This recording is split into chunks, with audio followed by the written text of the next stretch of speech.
कृष्णा राधे राधे आसतु आमे आज चर्चा करिबा एस्ट्रोलॉजी उपरे आ रियल एस्टेट बिजनेस उपरे। एस्ट्रोलॉजी उपरे मु कहि दउची आपन जानिया कथा। एस्ट्रोलॉजी आमर एस्ट्रोलॉजी उपरे आमर पराशर मुनि जी बहुत काम करथिले। तापर भृगु ऋषि भी बहुत काम करछन। नाड़ी ज्योतिष हो 18 प्रकार ज्योतिष शास्त्र उपरे सब काम होइसी। आपण माने केबे चिंता करछन्ती जे देवता माने होंतु मुनि ऋषि माने हजार हजार वर्ष केमती बंचुथिले। तार कारण मु आपन कहि दउची जे ज्योतिष शास्त्र एस्ट्रोलॉजी आमर साधारण लोक मानक पई बना ही नथला। साधारण लोक माने आमर आगरु जाथे वन व्यवस्था थिला।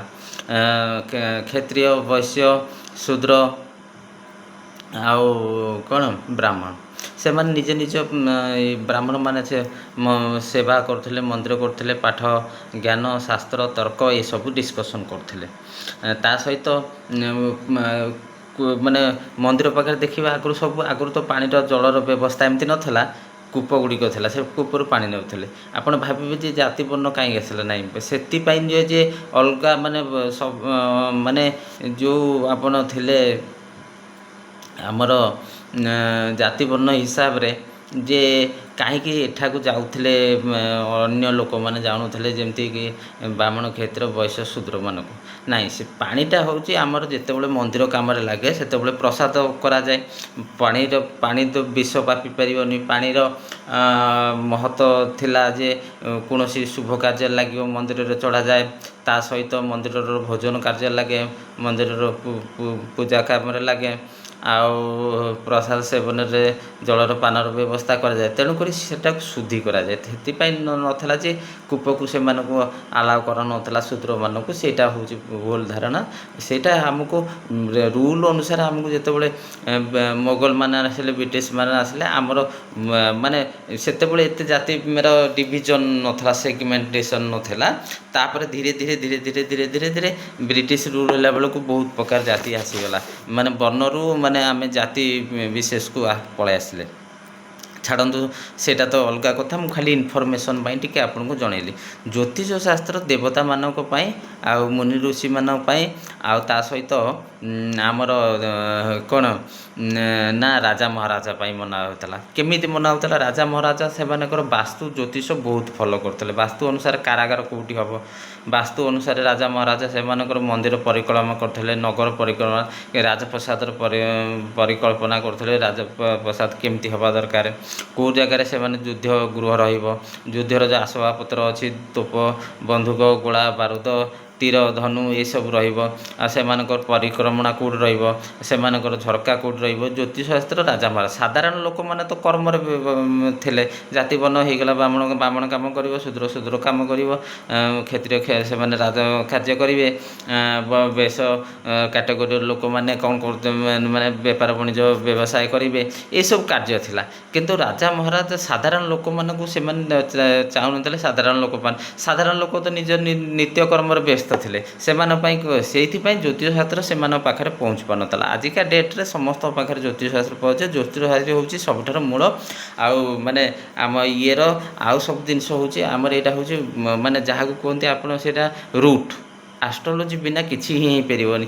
कारण मुनि ऋषि हजार हजार साल केमती बसतले। देवता माने पूजा पाठ करथले, देवता माने मेडिटेशन करथले, देवता माने कौन करथले, देवता माने तपस्या करथले, घोर तप करथले। दानव माने अधिक तप करती, दानव माने अधिक परिश्रम करती। देवता माने तो अमृत पाई से ये करछन्ती। किंतु देवता मान को आशीर्वाद दिया होता। देवता माने करथले कौन भूल भटका हो जाउथला। कौन मुक्ति पाइबा पई जदि मुनि ऋषि माने सुप्रीम लॉर्ड माने थे मान को देइचंती कौन अभिशाप देइचंती। तेणु कर सेठू केमती मुक्ति पाइबे, सेथि पई से माने देवता मानकर भी एस्ट्रोलॉजी आस्तला।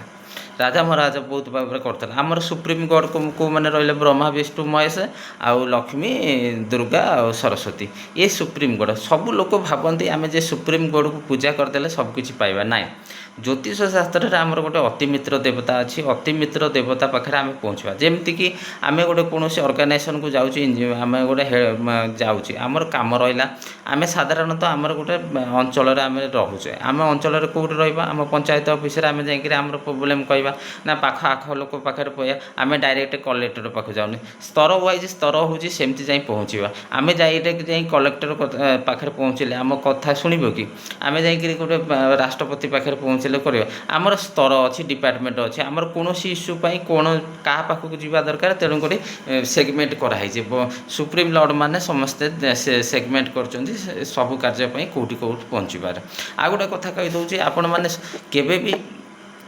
भाविचंती जे लोक मैंने फरेन माने बड़ बड़ टेक कंपनी अमेरिका एत बड़ बड़ बिलियनर अच्छा मिलियनर अच्छा कौन पाई अच्छा बहुत बड़ पैसा कमाती बहुत ग्रोथ करते कौन पाई आसती आपण केवे भाविचंती आमर यही जो जुगरे माने आपण समस्ते जानिचंती माने ऐश्वर्य आपण जेते रहिला कि आपणकर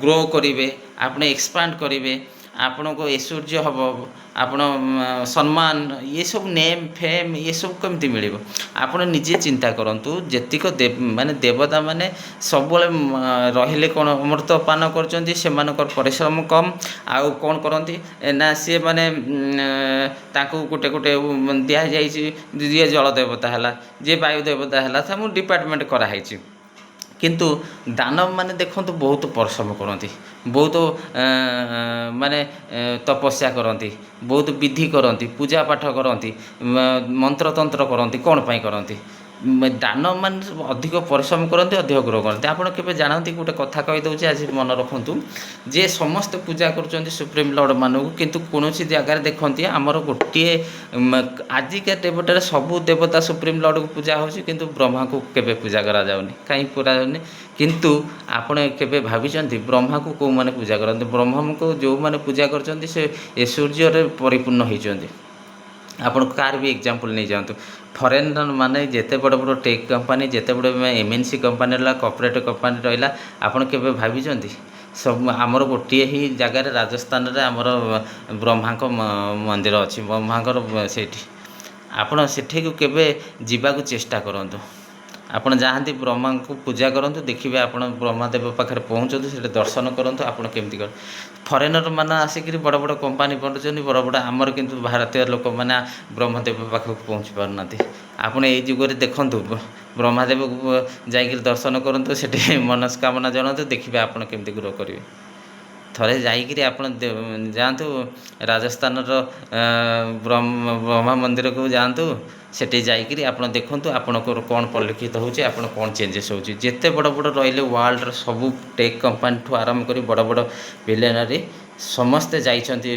ब्रह्मदेव पाखक माने राजस्थान को आसुंती आपण आम विदेश मैंने आसुँच विदेश मैंने से सफल होती विदेश मैंने आगे कर इमेजिनेसन बाहर बड़ बड़ बिजनेस एआई गूगल जिते बड़ बड़ कंपनी सब से माने करिसंती आपण से मु ज्योतिष शास्त्र विषय टी कहीदेली आमर सबू कम आम जाने अनजाने आम सदाबले सुप्रीम गॉड को आम पूजा करना से मु ज्योतिष शास्त्र सदाबले डेप्थ को जाए डेप्थ रे मु आपन को बताया चेष्टा करे जे आमर अति मित्र देवता आमर सब कार्य करदेवे आपणकर देखंतु आपणकर वंश अच्छा आम आगुरी कौन करते फैमिली आमर पूर्वपुरुष मानक पानी दौले जल प्रदान करते से गाँ मानक देखिए से मानकर आगुरी किछि लोक अच्छा से गोटे छोटे छोटे माने ये मंदिर भाया टाइप करी से पूर्वपुरुष मानक पूजा करते दीप धूप दौले किंतु एबे तो पीढ़ी मैंने से करूना से आमर पूर्वपुरुष मैंने आमको सदाबले आशीर्वाद जदि पूर्वपुरुष मैंने भल कर्म करम ये जीवनटा भलरे बीतब आशीर्वाद आमर चलो तेणुक आमर कुलदेवता को आम जाना दरकार कुलदेवता मैंने आमर सबू कार्य विघ्न आमर छिड़ा हे तेणुक बेले बेले आप देखो ज्योतिष शास्त्र कहुए पितृदोष लगिगला पितृदोष क्या पूर्वपुरुष मैंने अशांति अच्छा पितृदोष लगुच ସେମାନେ ଠିକ୍ ସେ ପାଣି ପାଉନାହାନ୍ତି, ଠିକ୍ ସେ ପୂଜା ପାଉନାହାନ୍ତି, ଠିକ୍ରେ ସେମାନଙ୍କର କର୍ତ୍ତବ୍ୟ କରାଯାଉନି। ଆଗରୁ ସବୁ ଗାଁରେ ଦେଖିବେ ଆପଣଙ୍କର ଥିଲା ଖଳା ଥିଲା, ସେଠିରେ ସବୁ ଧାନ ପଡ଼ୁଥିଲା, ସେଠି ମେରି ହେଉଥିଲା, ଚିତା ଚୈତନ୍ୟ ପଡ଼ୁଥିଲା, ମାନେ ଚାଉଳ ଚୁନା କରିକିରି ସବୁ ଘର ମାଆ ମାନେ ସଜାଉଥିଲେ, ଗୋବରର ବ୍ୟବହାର ହେଉଥିଲା, ଗୋବର ଲିପାଲିପି କରୁଥିଲା। ଆଉ ପୂର୍ବପୁରୁଷମାନଙ୍କର ସବୁ କିଛି ଅଛନ୍ତି ମାନେ ଆମେ ଦେଖିବେ ବିଲ ଜମି ଯେଉଁଠି ଫାଙ୍କା ଜାଗାରେ ସମାଧି ସେମାନଙ୍କୁ ଦିଆହେଉଥିଲା। ସମାଧି ମାନେ ଗୋଟେ ଛୋଟ ବଡ଼ର ଷ୍ଟାଚୁ ଟାଇପ୍ର ହେଉଥିଲା, ଆମେମାନେ ଯାଇକି ସେଠି ପୂଜା କରୁଥିଲେ। ଦୀପାବଳି ଟାଇମ୍ ହେଉ କି କୌଣସି ଟାଇମ୍ରେ ହେଉ, ସଂକ୍ରାନ୍ତି ପୂର୍ଣ୍ଣମୀରେ ଭୋଗ ଲଗାଉଥିଲେ, ଦୀପଟି ଯାହା ବି ହେଲେ ଲଗାଉଥିଲେ। ତେଣୁକରି ପୂର୍ବପୁରୁଷମାନେ ଆସିବେ। ଆପଣ ସଦାବେଳେ ମନେ ରଖନ୍ତୁ, ଜ୍ୟୋତିଷ ଶାସ୍ତ୍ରରେ ଆପଣ ସୁପ୍ରିମ୍ ଲର୍ଡ଼ ପାଖକୁ ଯିବା ପୂର୍ବରୁ, ଆପଣ କୌଣସି ଦେବତା ପୂଜା ପରେ ଆପଣ ଅତି ମିତ୍ର ଦେବତାଟା ଆଷ୍ଟ୍ରୋଲୋଜିରେ ଜାଣନ୍ତୁ। ଜାଣିଲେ ଆପଣଙ୍କୁ କ'ଣ ହେବ ସୁବିଧା, ଆପଣଙ୍କର ସବୁ କାର୍ଯ୍ୟଗୁଡ଼ିକ ଅତି ମିତ୍ର ଦେବତା କରେଇକି ଦେବେ। ଅତି ମିତ୍ର ଦେବତା ଆପଣ ଜାଣିବାକୁ ଚେଷ୍ଟା କରନ୍ତୁ। ଆପଣ କୁଣ୍ଡଲିରେ, ଆପଣ ହରସ୍କୋପ୍ରେ ଅତି ମିତ୍ର ଦେବତା କିଏ ଏଇଟା ଜାଣନ୍ତୁ। ଆଜି ଆମେ ଚର୍ଚ୍ଚା କରିବା ବିଜନେସ୍ ଆଷ୍ଟ୍ରୋଲୋଜି ଉପରେ। ଆଉ ଗୋଟେ ଟପିକ୍ରେ ଆମେ ଡିସ୍କସନ୍ କରିବା ବିଜନେସ୍ ଆଷ୍ଟ୍ରୋଲୋଜି। ଆଜି ଫାର୍ଷ୍ଟ ଷ୍ଟେପ୍ରେ ନେବା ଆମେ ରିଏଲ୍ ଏଷ୍ଟେଟ୍ ବିଜନେସ୍। ଯେଉଁମାନେ ବି ଆଜିକାଲି ରିଏଲ୍ ଏଷ୍ଟେଟ୍ ବିଜନେସ୍ କରୁଛନ୍ତି, ତାହେଲେ କେମିତି କ'ଣ ବିଜନେସ୍ କରୁଛନ୍ତି, ତାକୁ କେଉଁ ଗ୍ରହରେ ଦେଖାଯାଏ? ରିଏଲ୍ ଏଷ୍ଟେଟ୍ ବିଜନେସ୍ ସୂର୍ଯ୍ୟ ଗ୍ରହରେ ଦେଖାଯାଏ। ଯେକୌଣସି ଲୋକ ବି ଯଦି ରିଏଲ୍ ଏଷ୍ଟେଟ୍ ବିଜନେସ୍ କରୁଛି, ଯଦି ସୂର୍ଯ୍ୟ ଗ୍ରହ ତା'ର ଷ୍ଟ୍ରଙ୍ଗ ପୋଜିସନ୍ ନଥିବ, ରିଏଲ୍ ଏଷ୍ଟେଟ୍ ବିଜନେସ୍ ଗ୍ରୋ କରିବା ବି ଭେରି ଡିଫିକଲ୍ଟ ହୋଇଯିବ। ପ୍ରାଇମାରୀ ସୂର୍ଯ୍ୟ ଗ୍ରହରେ ରିଏଲ୍ ଏଷ୍ଟେଟ୍ରେ ବିଜନେସ୍, ତେଣୁକରି ଜାତକ ବା ହରସ୍କୋପ୍ରେ ସୂର୍ଯ୍ୟ ଗ୍ରହର ଉପସ୍ଥିତି ବା ଭଲ ପୋଜିସନ୍ରେ ଥିବା ଦରକାର, ସୂର୍ଯ୍ୟ ଗ୍ରହ ଉଚ୍ଚରେ ଥିବା ଦରକାର। ହେଲେ ଆପଣଙ୍କୁ ସେଇଟା ଫେଭରେବୁଲ୍ କରିବ, ଆପଣ ବିଜନେସ୍ ଗ୍ରୋ କରିପାରିବେ। ଦ୍ୱିତୀୟ କଥା, ରିଏଲ୍ ଏଷ୍ଟେଟ୍ ବିଜନେସ୍ ସୂର୍ଯ୍ୟ ଗ୍ରହରେ ଦେଖାଯାଏ ମୁଁ କହିଲି। ତାହେଲେ ସୂର୍ଯ୍ୟ ଗ୍ରହରେ ଯଦି ରିଏଲ୍ ଏଷ୍ଟେଟ୍ ବିଜନେସ୍କୁ ରିପ୍ରେଜେଣ୍ଟ କରୁଛି, ସୂର୍ଯ୍ୟ ଗ୍ରହ ଆମର ମାନେ ଟୋଟାଲ୍ ରିଏଲ୍ ଏଷ୍ଟେଟ୍ ବିଜନେସ୍କୁ ରିପ୍ରେଜେଣ୍ଟ କରନ୍ତି, ସୂର୍ଯ୍ୟ ଗ୍ରହରେ ମଧ୍ୟ ଦେଖାଯାଆନ୍ତି। ଆପଣଙ୍କ ଭାଗ୍ୟରେ ସୂର୍ଯ୍ୟର ପୋଜିସନ୍ ବି ଭଲ ହେବା ଦରକାର। ଏକ କଥା, ରିଏଲ୍ ଏଷ୍ଟେଟ୍ ବିଜନେସ୍ରେ ଆଉ ବି ବହୁତ ଗ୍ରହଙ୍କର କାର୍ଯ୍ୟ ଆସେ। କେମିତି ଆସିବ? ଆମେ ତ ରିଏଲ୍ ଏଷ୍ଟେଟ୍ ବିଜନେସ୍ ଯେ ପ୍ରାଇମେରୀ ରହିଲା, ଯିଏ ଜଣେ ଓନର୍, ତା'ର ସୂର୍ଯ୍ୟ ଗ୍ରହଟା ଦେଖାଯାଉଛି, ବା ରିଏଲ୍ ଏଷ୍ଟେଟ୍ ଟୋଟାଲ୍ ଇଣ୍ଡଷ୍ଟ୍ରିଟାକୁ ସୂର୍ଯ୍ୟ ଗ୍ରହରେ ଦେଖାଯାଉଛି। ଆଉ ଅଲଗା ଗ୍ରହମାନଙ୍କର ମଧ୍ୟ ଉପସ୍ଥିତି ବା ଭାଇଟାଲ୍ ରୋଲ୍ ଅଛି, ଆଉ ଦେଖାଯାଏ, ମାନେ ରିପ୍ରେଜେଣ୍ଟେସନ୍ ଅଛନ୍ତି। ଆମେ ଯଦି ଖାଲି କଚ୍ଚା ଜାଗା କିଣୁଛ, ମାନେ ଖାଲି ପଡ଼ିଆ ସ୍ଥାନ ବା ଖାଲି ଜାଗା, ଖାଲି ବିଲ ଗୋଟେ ବାଡ଼ି ଗୋଟେ କେଉଁଠି ଅଛି, ସେ ବିଲ ବାଡ଼ି ବା ଖାଲି ଜାଗାକୁ ଆମେ ମଙ୍ଗଳ ଗ୍ରହରେ ଦେଖାଯାଏ। ରିଏଲ୍ ଏଷ୍ଟେଟ୍ ବିଜନେସ୍ ଯଦି କରୁଛନ୍ତି, ମଙ୍ଗଳ ଗ୍ରହର ଖାଲି, ଯଦି ଆପଣ ଜମିନ ବିକିକିରି କୌଣସି କମ୍ପାନୀକି ଦେଇ ଦେଉଛନ୍ତି, ରିଏଲ୍ ଏଷ୍ଟେଟ୍ କି ବିଲ୍ଡରକୁ ଦେଇ ଦେଉଛନ୍ତି, କରୁଛନ୍ତି, ତାହେଲେ ଆପଣ ଜମି ବାଡ଼ି ସେଇ ଯେଉଁ ଜାଗା ରହିଲା ସ୍ଥାନଟାକୁ ମଙ୍ଗଳ ଗ୍ରହରେ ଦେଖାଯାଏ। ତାପରେ ଆମର ଖାଲି ସ୍ଥାନକୁ ଆମେ ମଙ୍ଗଳ ଗ୍ରହରେ ଦେଖିବା। ଅଗର ମାନେ ଆପଣ ଯଦି ସେଇ ସ୍ଥାନରେ କନଷ୍ଟ୍ରକ୍ସନ୍ କରୁଛନ୍ତି, ସେଇ ଜମିଟା ଆପଣ କିଣିଲେ, ଜାଗା ଅଛି, ଜାଗାରେ କନଷ୍ଟ୍ରକ୍ସନ୍ ଆରମ୍ଭ କରିଦେଲେ, ଯଦି କନଷ୍ଟ୍ରକ୍ସନ୍ ଆପଣ ଦେଖୁଛନ୍ତି, ସେଇଟା ଶନି ଗ୍ରହରେ ଦେଖାଯାଏ। କନଷ୍ଟ୍ରକ୍ସନ୍ଟା ଆପଣଙ୍କର ରିଏଲ୍ ଏଷ୍ଟେଟ୍ ବିଜନେସ୍ରେ ଶନି ଗ୍ରହକୁ ଦେଖାଯାଏ। ତା ସହିତ ଆପଣ ଯଦି ମଲ୍ଟି ଷ୍ଟୋରେର ବିଲ୍ଡିଂ ବନାଉଛନ୍ତି, ବା ପୁରା ବଡ଼ ଷ୍ଟୋରୀ ବିଲ୍ଡିଂ କରୁଛନ୍ତି, ମଲ୍ଟି ଷ୍ଟୋରୀ ବିଲ୍ଡିଂ କରୁଛନ୍ତି, ଆପଣ ସେଇ ଜାଗାକୁ କନଷ୍ଟ୍ରକ୍ସନ୍ ଆରମ୍ଭ କରିଦେଲେ, ମଲ୍ଟି ଷ୍ଟୋରେର ବିଲ୍ଡିଂ କରେ, ତାହେଲେ ଆପଣଙ୍କର ରାହୁକେତୁ ମଲ୍ଟି ଷ୍ଟୋରୀ ବିଲ୍ଡିଂ ଯେଉଁମାନେ ରିଏଲ୍ ଏଷ୍ଟେଟ୍ରେ ଅଛନ୍ତି, ମଲ୍ଟି ଷ୍ଟୋରୀ ବିଲ୍ଡିଂ କରୁଛନ୍ତି, ସେଇ ମଲ୍ଟି ଷ୍ଟୋରୀ ବିଲ୍ଡିଂଟା ରାହୁକେତୁରେ ଦେଖାଯାଏ। ତା'ର ମାନେ ରାହୁକେତୁ ଆପଣଙ୍କର ଯଦି ଉଚ୍ଚରେ ଥିବ, ମଲ୍ଟି ଷ୍ଟୋରୀ ବିଜନେସ୍ କଲେ ଆପଣ ସକ୍ସେସ୍ ହେବେ, ସେ ପ୍ରପର୍ଟି ବିକିଯିବ, ବା ପ୍ରପର୍ଟିରେ ଆପଣ ଫ୍ଲରିସ୍ ହେବେ ବା ଗ୍ରୋ କରିବେ। ତା ସହିତ ଆମେ ଦେଖିବା, ଯଦି ବି କୌଣସି ଲୋକ ସେଇ ଜାଗାଟାକୁ ସିଏ କ'ଣ କରୁଛି, ମଲ୍ଟି ଷ୍ଟୋରୀ ବିଲ୍ଡିଂ କରୁନି, ତାହେଲେ ମାନେ ଆମେ ମଲ୍ଟି ଷ୍ଟୋରୀ ବିଲ୍ଡିଂ ଦେଖିଲେ ରାହୁକେତୁଙ୍କ ୟୋଗ ଥିଲେ ହେବ। ସେ ରାହୁକେତୁଙ୍କ ୟୋଗରେ ସେ ମାନେ ବିଲ୍ଡିଂ ମଲ୍ଟି ଷ୍ଟୋରୀରେ ଦେଖାଯାଏ। ଯଦି ଆପଣ ଇଣ୍ଡିପେଣ୍ଡେଣ୍ଟ କିଛି ଭିଲା କରୁଛନ୍ତି, ଇଣ୍ଡିପେଣ୍ଡେଣ୍ଟ ଆପଣ ବଙ୍ଗଲୋ ବନାଉଛନ୍ତି, ତାହେଲେ ସେଇଟା ଶୁକ୍ର ଗ୍ରହରେ ଦେଖାଯାଏ। ଆପଣ ମନେ ରହିଲା ରିଏଲ୍ ଏଷ୍ଟେଟ୍ରେ କ'ଣ ହେଉଛି, ଯଦି ଆପଣ କୌଣସି ଭିଲା ଇଣ୍ଡିପେଣ୍ଡେଣ୍ଟ ଭିଲା ବନାଉଛନ୍ତି ବା ବଙ୍ଗଲା ବନାଇବାକୁ ଚାହୁଁଛନ୍ତି, ତାହେଲେ ସେଇଟା ଶୁକ୍ର ଗ୍ରହରେ ଦେଖାଯାଏ। ତେଣୁ ରିଏଲ୍ ଏଷ୍ଟେଟ୍ ବିଜନେସ୍ଟା ହେଉଛି ଆପଣଙ୍କୁ ସେତିକିବେଳେ ଗ୍ରୋ କରିବ, ଯେତେବେଳେ ଆପଣ ଏସବୁ ଜିନିଷ ଗୁଡ଼ିକ ଜାଣିବେ, ଆପଣଙ୍କର ଗ୍ରହ କୁଣ୍ଡଲି କ'ଣ କହୁଛି, ଆପଣଙ୍କ ହରସ୍କୋପ୍ କ'ଣ କହୁଛି, ସେଇ ଅନୁସାରେ ଆପଣ ଇଏ ରହିଲା ଟିକେ ଇନଫର୍ମେସନ୍ ଆପଣଙ୍କର ରିଏଲ୍ ଏଷ୍ଟେଟ୍ ବିଜନେସ୍ ଉପରେ। ଆଉ ଆଗାମୀ ଅଧ୍ୟାୟରେ ଆମେ ବିଜନେସ୍ ଆଷ୍ଟ୍ରୋଲୋଜି କଣ୍ଟିନ୍ୟୁ କରିବା। ଆମେ ରେଷ୍ଟୁରାଣ୍ଟ ବିଜନେସ୍ ଦେଖିବା, ରିଟେଲ୍ ବିଜନେସ୍ ଦେଖିବା, ଗ୍ରୋସରୀ ଷ୍ଟୋର୍ ଦେଖିବା। ତା ସହିତ ଆମେ ଡିସ୍କସନ୍ କରିବା ପେଟ୍ରୋଲ ପମ୍ପ ବିଜନେସ୍ କେମିତି, କପଡ଼ା ବିଜନେସ୍ କ'ଣ ଦେଖାଯାଏ। ଆମେ ତାପରେ ନେକ୍ସଟ ଇଏରେ ଆମେ ଡିସ୍କସନ୍ କରିବା ଏଜୁକେସନ୍ ବିଜନେସ୍। ଏ ବିଜନେସ୍ ଆଷ୍ଟ୍ରୋଲୋଜିର ଏଜୁକେସନ୍ ବିଜନେସ୍ରେ ଆମେ ଏଜୁକେସନ୍ ବିଜନେସ୍ ଆଷ୍ଟ୍ରୋଲୋଜି ଡିସ୍କସନ୍ କରିବା। ହରେ କୃଷ୍ଣା, ରାଧେ ରାଧେ।